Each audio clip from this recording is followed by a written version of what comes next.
It's really kind of wild. You know, how psychedelics, they've been demonized for like decades. But now we're seeing all this new research popping up about how they might actually help people. Like, could be really good for therapy and stuff. Yeah. Makes you think, is it really all about, you know, keeping people safe? Or is there like a whole hidden history here that we need to like uncover? Yeah, you're definitely onto something. The whole psychedelic thing, it's really tied up with like power structures, you know what I mean? And in this deep dive, that's exactly what we're gonna like get into. We'll be using these two books, Acid Dreams, The Complete Social History of LSD by Martin A. Lee and Bruce Schlane, and The Immortality Key, The Secret History of the Religion with No Name by Brian C. Muraresku. And these books, they make you think like maybe the whole demonization of psychedelics wasn't really about protecting people, but more about like controlling them. Okay, so let's just jump right in. Acid Dreams. This book, it throws us right into the deep end with this thing, the CIA's MK Ultra program. Like, seriously, the CIA was actually researching LSD, trying to use it as a mind control weapon. That's kind of messed up. Oh yeah, definitely a dark chapter. Acid Dreams talks about how the CIA, they thought they could use LSD for like interrogations or even to like manipulate their enemies. Imagine that they even thought about like creating assassins, you know, people who just do what they were told, no questions asked. Wow, it sounds like straight out of some like Cold War spy movie. It does, right. But Acid Dreams, it's not just making this stuff up. They actually have like declassified intelligence documents and things to back it up. And here's the crazy part. While the CIA is like trying to weaponize LSD, a whole other movement is popping up, the counterculture. And they're embracing LSD for like totally different reasons. Yeah, that's wild. Two totally different worlds colliding. So like on one side, you've got the government tried to turn LSD into some kind of weapon. And then on the other side, you have like all these artists, intellectuals, people searching for something, you know, spiritual. And they're all exploring its potential, like to expand consciousness. Exactly. Acid Dreams does a really good job of tracing how that all evolved. So like before the whole counterculture thing exploded, people were actually looking at LSD as a potential tool for like psychotherapy. Think about Aldous Huxley, you know? Yeah. His famous mescaline trips. He talked about like seeing flowers shining with their own inner light. It kind of blew people's minds. Suddenly there's this whole new way of thinking about consciousness, right? And early researchers like Dr. Humphrey Osmond, he's the guy who actually coined the word psychedelic, he saw all this potential in these substances. Therapeutic potential, creative potential. He thought it could really help people, you know? Oh yeah. Osmond, he thought that LSD could like make psychotherapy way more effective and even like help artists break through creative blocks. I was reading in Acid Dreams about this Dr. Oscar Janiger.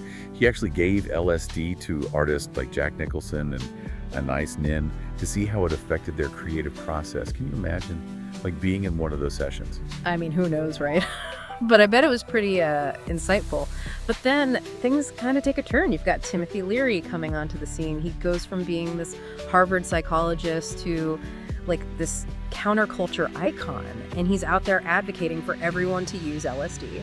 Leary's story is fascinating. Like at Harvard, he did all this research. There was this one study, the Good Friday experiment, that showed a really strong connection between like religious experiences that people have naturally and the ones they have when they're on like LSD or something. And that was huge, you know, because it challenged how people thought about spirituality. Suddenly it's like, maybe you can have a profound spiritual experience just from taking these substances. Yeah, and his message, it really hit home with a lot of people, especially like young people who were, you know, feeling disillusioned with the way things were. Turn on, tune in, drop out. That became like their rallying cry. And here's where it gets really interesting. Acid Dreams shows how the CIA, even though they were trying to like control LSD, they actually ended up making it more available to people. So wait, you're telling me that the CIA, the same guys who were researching LSD to use it as a weapon, they accidentally helped spread it to like a movement that was all about challenging authority? Talk about like unintended consequences, right? Yeah, it's a classic example. And as LSD, you know, started to become more popular, the government got more and more nervous. Acid Dreams goes into detail about the whole crackdown. The CIA shifts gears, and now they're all about monitoring drug use and radical activities. They even had this guy, Al Hubbard, a former FDA agent. He became a security consultant and started gathering intel on drug use for the agency. Think about that. He's working for the same people who might have, like, indirectly funded those labs she used to bust. Whoa, that's a crazy twist. busting LSD labs to working for the agency that like might have helped create them in the first place. It's like we're in some like spy movie. The lines between the counterculture, the government, and the whole drug trade are like totally blurred. Exactly. And this crackdown, it eventually led to LSD being criminalized. Acid Dreams sheds light on groups like the Brotherhood of Eternal Love, who were making and distributing LSD. And get this, they had connections to people who might have been working for the CIA. It's a really tangled web, you know? But the big question that comes out of all this is why? Why was LSD seen as such a threat to begin with? Yeah, that's a really good question. Was it really just about like keeping people safe? Or was there something more going on? Could it be that, like LSD, with its ability to make people think for themselves and question authority, was it just too much for the powers that be to handle? That's a really key question, and we're going to explore that more, for sure. But before we jump ahead too much, let's switch gears a little bit and check out this other book, The Immortality Key. This one takes us way back, like thousands of years ago. It argues that like the idea of using psychedelics in religious rituals, it's not new at all. It's actually been part of the human experience for a long, long time. Okay, that sounds super interesting. I'm ready to dive into the ancient world and see how all this fits together. Yeah, so like the Immortality Key, it takes us way back in time, you know, thousands of years. It makes this argument that psychedelics and spirituality and rituals, they've been connected for way longer than we usually think about. Brian Moresco, the guy who wrote the book, he says that all those ancient practices, they weren't just about getting high. You know, it was more about like connecting with something bigger than themselves, like reaching a different level of consciousness and like trying to understand where we fit in the grand scheme of things in the cosmos and all. It's interesting how these ancient cultures, they saw psychedelic substances as like a way to become more enlightened, you know, spiritually. But like in modern society, we tend to view them as like super dangerous and, you know, messed up. It makes you wonder, like, what happened? What changed our perception so much? Well, Morescu, he suggests that as Christianity started to, you know, develop and spread, they wanted to control how people accessed the divine. So maybe they took these older rituals, the ones with psychedelics, and kind of like reinterpreted them, absorbed them into their own doctrines. He even points to the Eucharist, you know, that ritual where they eat bread and wine and it's supposed to be the body and blood of Christ. He argues that it's kind of similar to older pagan rites, which might have actually used psychedelic substances. So are you saying that like Christianity might have like taken over these ancient practices and then basically controlled who had access to those like spiritual experiences that they offered? Yeah, that's kind of the argument that Morescu makes, and he uses like linguistic analysis and historical stuff to back it up. He even points to certain words used in the New Testament, like trogon. Usually is translated as like to eat, but it can have a much deeper meaning, more visceral, like hinting at theophagy, which is like the ritual of actually consuming a god. Wow, that's a pretty thought-provoking interpretation. If like the early Christian Eucharist involved more than just like symbolic stuff, you know, if they were actually using psychoactive substances to like induce a direct experience of the divine, well, then it would make sense why those older practices, the ones with psychedelics, were like shut down. There'd be a direct threat to the new church's authority. Exactly. The Immortality Key also digs into this thing called ergot. It's a fungus that grows on like barley and other grains, and it contains psychoactive compounds like alkaloids that are kind of similar to LSD. Morescu thinks that ergot might have been a key ingredient in the kykeon. That was like this sacred drink they used in the Eleusinian Mysteries, one of the biggest, most influential mystery cults in ancient Greece. Oh yeah, the Eleusinian Mysteries. I've always like been fascinated by that whole thing. Like it was all super secret, but people who participated, they would have these like profound life-changing experiences. So you're saying that ergot could have been like part of those mystical experiences? It's definitely a possibility. The Immortality Key, it presents like archaeological evidence that suggests ergot was present at Eleusis.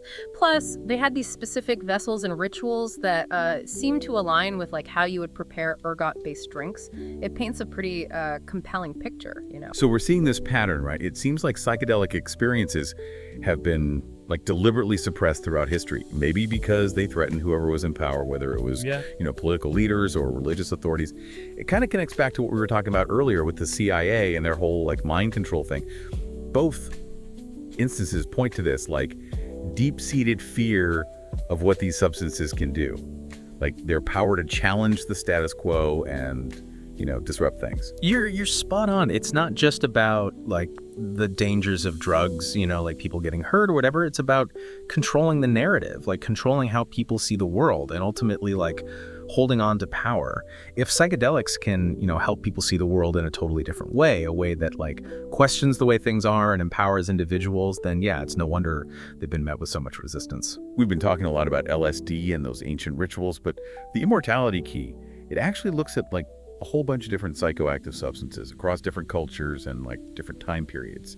It seems like this desire to explore altered states of consciousness, it's kind of like a common thread throughout human history, It is. It really is. It's remarkable how widespread these practices have been. Morescu, he takes us everywhere, from ancient Greece to the Amazon rainforest, from prehistoric cave paintings to like medieval witch trials.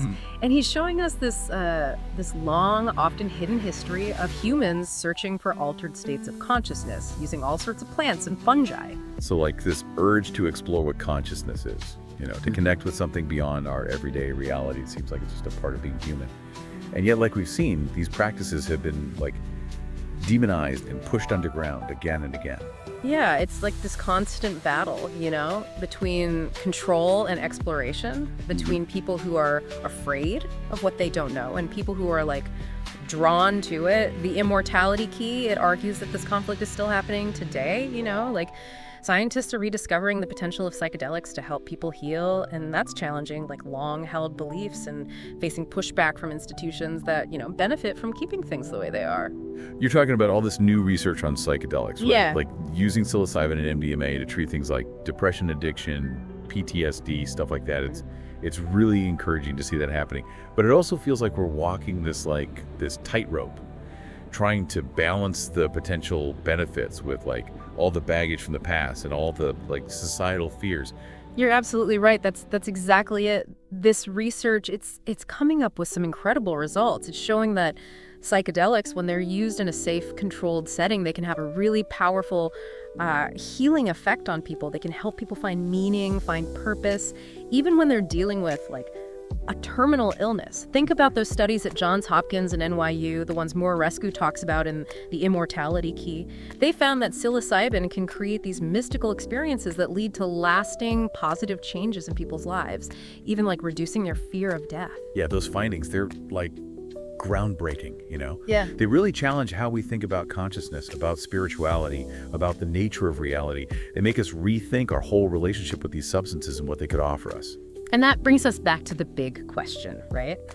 Are we as a society like ready for this? Are we ready to acknowledge the potential of these substances? Can we move past all the fear and stigma that's been attached to them for so long and like actually integrate them into our understanding of, health and well-being? Yeah, that's a really big question. And it has like huge implications, not just for like individual healing, but for how we see ourselves in the world around us. It makes you wonder, what would a world where these substances were like understood and used for their benefits actually look like? Would it be a world that's like more in touch with its spiritual side, more compassionate, more open to exploring, the full potential of human consciousness? Yeah, those are powerful questions, and they're worth thinking about for sure.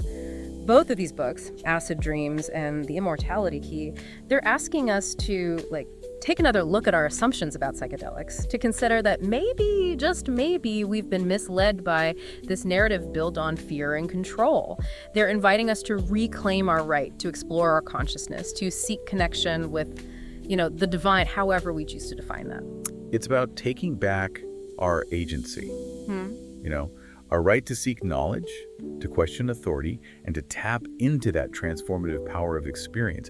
But it's also about recognizing the responsibility that comes with that. These are powerful substances, and we need to treat them with respect and be careful. Absolutely. And, as we move forward, we've got to learn from the mistakes of the past. We have to make sure that the potential of psychedelics is used for good without repeating those cycles of fear and suppression that have defined their history.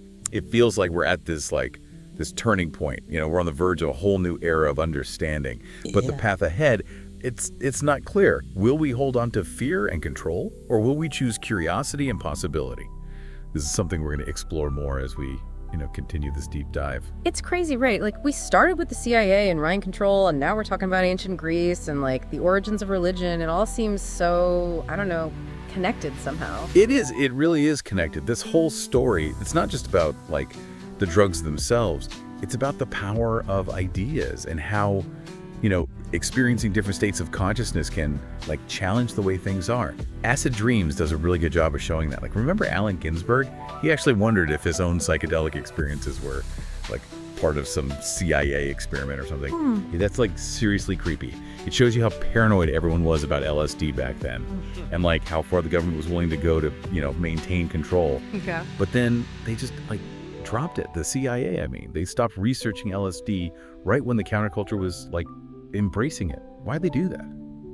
Well, according to Acid Dreams, the CIA started focusing on, like, newer hallucinogens, ones that were, stronger and easier to control. And LSD, it was becoming more and more unpredictable. Plus, it was getting tied to all these, like, anti-establishment movements, kind of like they created this thing they couldn't control anymore. So the counterculture, they kind of picked up where the CIA left off, right?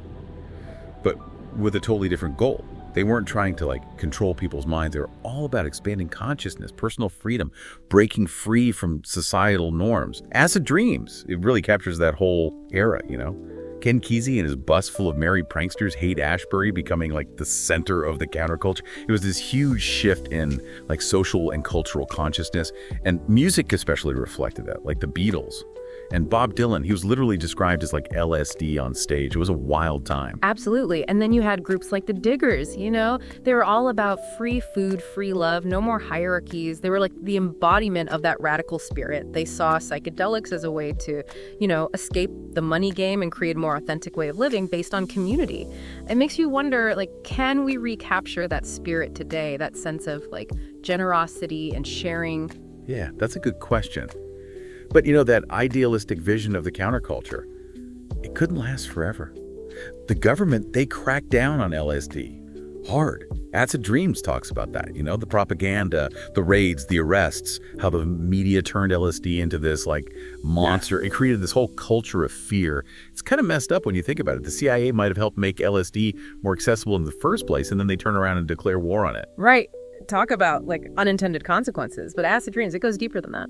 It's saying that this crackdown, it was really about something else. It was about this fear that psychedelics could disrupt the whole system, like the way power is structured in society. And that fear, it's not just a 60s thing, right? Yeah. We talked about the immortality key and how it goes back to ancient Greece, to those Eleusinian mysteries. Yeah. They might have been using ergot, which has these LSD-like compounds, in their rituals. It's wild to think that these practices that used to be a normal part of life, spiritual and cultural, were, like, demonized and shut down. Yeah. Maybe because they threatened the power of the religious institutions at the time. It's a pattern we see over and over again throughout history. Whoever's in power, whether it's, like, political leaders, religious figures, whoever, they always want to control the story, control how people see reality. And psychedelics, they can really shake things up, They can change how people see the world, make them question things, empower them, and that's a direct threat to anyone who wants to stay in control. It's pretty intense when you think about it. But, like, right now we're seeing this huge resurgence in psychedelic research. Scientists are studying them, looking at how they can be used to treat all sorts of conditions.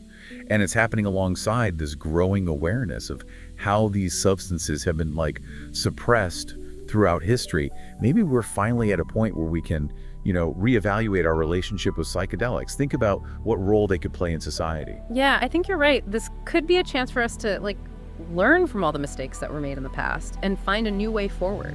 A way that's both, scientifically rigorous and ethically sound. A way that recognizes the risks, but also the incredible potential of these substances. The immortality key. It talks about all the amazing results that are coming out of this new research. Some studies are showing that, like, when psychedelics are used responsibly, they can have these really powerful, positive, long-lasting effects on people's lives. They can ease suffering, help people face their fears, even reduce the fear of death. It's like these findings are making us rethink everything we thought we knew about consciousness, spirituality, even reality itself. pretty mind-blowing. It's definitely a transformative time. And as we move forward, I think it's important to approach all this with like a sense of curiosity and caution. We need to respect the power of these substances and be willing to like challenge our own assumptions. No, we got to be careful, you know, make sure they're not exploited or abused, but also advocate for responsible use and thoughtful integration into like our understanding of health and well-being. We've covered a lot of ground in this deep dive. This whole psychedelic thing, it's complicated, you know, full of contradictions. But one thing's for sure, this conversation is just getting started. As we, you know, continue to learn more about the science, the culture, the ethics of all this, I think it's important to stay critical, but also stay open-minded. Keep asking questions, keep learning, and, you know, embrace the mystery of it all. I like that. Embrace the mystery. And maybe through all this exploration, all this rediscovering, we can find new ways to heal, to understand each other, and to connect more deeply with ourselves and the world around us. That's a really great thought. And on that note, we're going to wrap things up for today. We hope you'll check out those 2 books we talked about, Acid Dreams and The Immortality Key, and, you know, keep exploring this fascinating topic. It's constantly evolving. Until next time, stay curious, stay open, and keep diving deep.